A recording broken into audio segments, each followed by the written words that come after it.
जय हिंद दोस्तों, आपका स्वागत है हमारे चैनल साइंस ज्ञान हब में।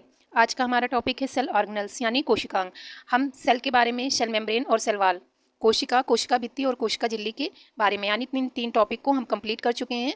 ठीक है, देख चुके हैं और उससे जुड़े हुए पूछे जाने वाले प्रश्नों को भी देख चुके हैं, यानी ठीक है ऑब्जेक्टिव प्रश्न भी लगा चुके हैं इन तीन टॉपिक पे। अगर आपने वीडियो को नहीं देखा है तो चैनल पर जाकर उन वीडियो को जरूर देखिएगा। आज से हम शुरू कर रहे हैं कोशिका के अंदर पाए जाने वाले हर एक अंग के बारे में जानकारी लेंगे, फिर उनसे बनने वाले प्रश्न परीक्षा में किस प्रकार से पूछे जाते हैं उनको हम देखेंगे। तो आज का जो हमारा टॉपिक है ये है इंडोप्लाज्मिक रेटिकुलम या अंतःद्रव्य जालिका। क्या है? अंतःद्रव्य जालिका।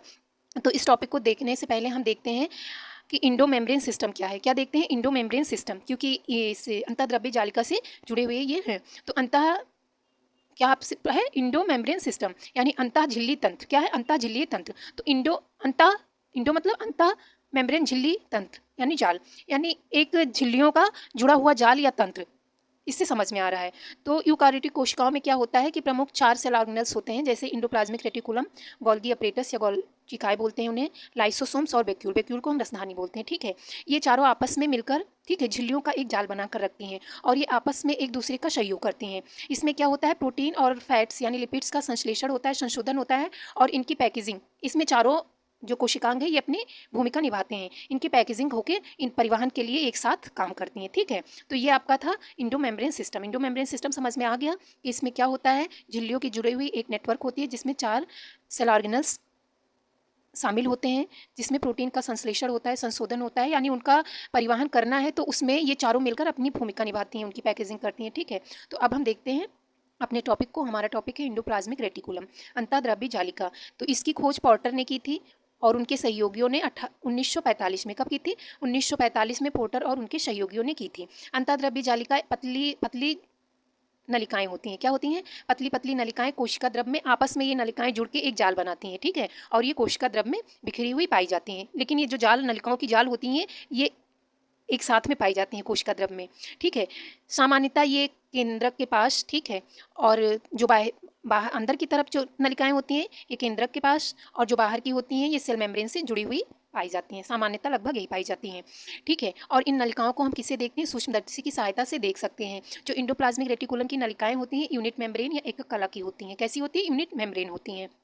देखिए ये आपका इंडोप्लाज्मिक रेटिकुलम है, इसमें 2 तरीके का दिखाए गए। देखिए कुछ इंडोप्लाज्मिक रेटिकुलम पे छोटे छोटे कण चिपके हुए हैं। ये कण कौन से हैं? राइबोसोम्स के हैं, और कुछ पे नहीं चिपके हुए हैं। ठीक है, तो जिस पे चिपके हुए हैं इसी चिपकने वाले राइबोसोम्स के आधार पर हम इनको 2 भागों में पढ़ते हैं। कितने भागों में बांटे हैं? 2 भागों में। एक है हमारा रफ इंडोप्लाज्मिक रेटिकुलम जिसे हम बोलते हैं खुरदरी अंतःद्रव्य जालिका, और दूसरा है स्मूथ इंडोप्लाज्मिक रेटिकुलम जिसपे नहीं लगे हुए हैं राइबोसोम्स के कण, उन्हें हम चिकनी अंतःद्रव्य जालिका के नाम से जानते हैं। ये मैं आपको दिखा रही हूँ, ये एनिमल सेल है। ठीक है, क्योंकि देखिए इसके ऊपर सेल वाल नहीं है, ठीक है, केवल सेल मेम्ब्रेन है। तो ये आपका है, इसमें क्या है? ये आपकी देखिए ये इंडोप्लाज्मिक रेटिकुलम है, ये न्यूक्लियस आपका है। ठीक है, और ये देखिए ये कोशिका द्रव में है। इनमें देखिए छोटे छोटे कण लगे हुए हैं, ये छोटे छोटे कण राइबोसोम्स के हैं। इसी आधार पे इन्हें हम रफ इंडोप्लाज्मिक रेटिकुलम बोलते हैं। और ये इंडोप्लाज्मिक रेटिकुलम यहाँ पे है, इसमें कोई कण नहीं, यानी राइबोसोम्स नहीं लगे हुए हैं, तो इन्हें हम स्मूथ इंडोप्लाज्मिक रेटिकुलम कहते हैं। ठीक है, तो ये 2 प्रकार की हैं। तो इस प्रकार जो राइबोसोम्स के कण लगे हैं और नहीं लगे हैं, इस प्रकार को हम इंडोप्लाज्मिक रेटिकुलम या अंतःद्रव्य जालिका को कितने भागों में बांट चुके हैं? 2 भागों में। तो अब हम एक एक की जानकारी लेंगे। तो सबसे पहले हम लेंगे रफ इंडोप्लाज्मिक रेटिकुलम या खुरदरी अंतःद्रव्य जालिका के बारे में, कि मतलब ये क्या होती हैं और इनका काम क्या है। तो जो रफ इंडोप्लाज्मिक रेटिकुलम होती है, इनकी बाहरी जो सतह होती है उस पर बता दिया गया कि राइबोसोम्स के कण लगे होते हैं। राइबोसोम्स का काम क्या होता है? प्रोटीन का संश्लेषण होता है। तो इसमें क्या होता है? प्रोटीन का संश्लेषण और इनका स्रवण होता है। ठीक है, प्रोटीन का श्रवण और होता है। इसके बाद ये सबसे ज़्यादा कहाँ पाई जाएंगी? तो आपको मेनली बता दिया गया कि अभी यही यहाँ पे लिखा है कि ये कोशिका द्रव झिल्ली, ये कोशिका द्रव्य में होती हैं, और ये अंदर की तरफ किससे होती हैं? देखिए इसकी काफ़ी ज़्यादा फैली हुई होती हैं, और जो बाहरी झिल्ली होती है, ठीक है, ये केंद्रक द्रव्य झिल्ली से लगातार निकलती रहती है। कौन सी? रफ इंडोप्लाज्मिक रेटिकुलम किससे निकलती रहती है? केंद्रक द्रव्य झिल्ली से लगातार निकलती रहती हैं। और अगर इसमें प्रोटीन का संश्लेषण होता है तो कुछ हम हार्मोन्स की ग्रंथियां होती हैं जिसमें प्रोटीन पाई जाती हैं, और कुछ पाचक एंजाइम भी प्रोटीन होती हैं। ठीक है, कुछ पाचक एंजाइम में भी प्रोटीन सहायता करते हैं, तो उसमें ये सबसे ज़्यादा पाई जाती हैं।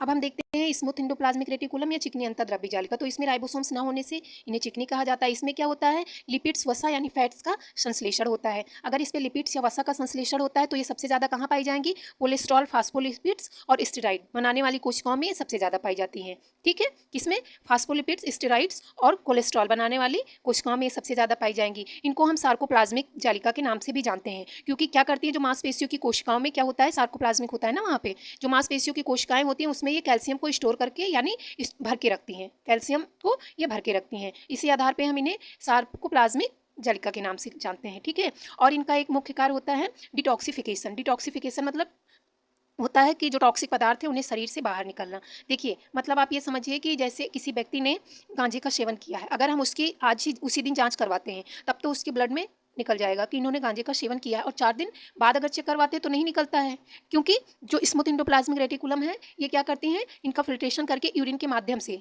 ठीक है, इन्हें यूरिन इनका फिल्टर कर लेती है कोशिकाओं में, उसके बाद यूरिन के माध्यम से टॉक्सिक को शरीर से बाहर निकाल देती हैं। तो इनका और काम क्या होता है, डिटॉक्सिफिकेशन। तो ये हमारा टॉपिक इंडोप्लाज्मिक रेटिकुलम कंप्लीट हो गया है। अगली वीडियो में इससे बनने वाले हम प्रश्नों को देखेंगे कि परीक्षा में किस प्रकार से इस टॉपिक से प्रश्न पूछे जाएंगे।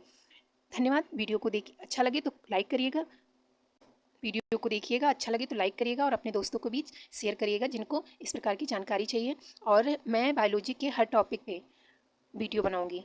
धन्यवाद। और ऐसी वीडियो पाने के लिए यानी ऐसी जानकारी, हर टॉपिक पे बनी वीडियो और उससे बनने वाले प्रश्नों की जानकारी लेने के लिए हमारे चैनल को जरूर सब्सक्राइब करिएगा, जिससे कि आपको नोटिफिकेशन मिलता रहेगा।